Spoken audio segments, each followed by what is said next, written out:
প্রচার সেরে ফিরছিলেন দমদম লোকসভা কেন্দ্রের তৃণমূল প্রার্থী সৌগত রায়। আচমকাই রাস্তায় সার দিয়ে দাঁড়িয়ে থাকা গাড়ির জটে আটকালেন তিনি। অবরোধ চলছে। খর রোদে কী কারণে বিক্ষোভ তা দেখতে যেতেই তিনবারের সাংসদকে শুনতে হলো জল চাই, জল দিন। গরমের সঙ্গেই পাল্লা দিয়ে বাড়ছে পানিহাটির জল সংকট।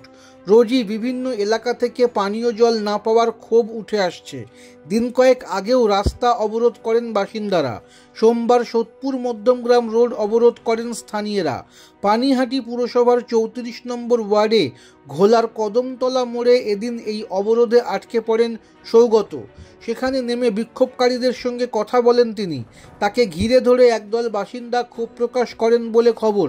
যদিও সৌগতের দাবি, আমাকে ঘিরে কেউ বিক্ষোভ দেখাননি, ওরা নিজেদের কথা জানিয়েছেন। কয়েকদিন ধরে এলাকায় জল নেই, তাই বাসিন্দারা অবরোধ করেন। পুরসভাকে জানিয়েছি, ব্যবস্থা নিতে বলেছি।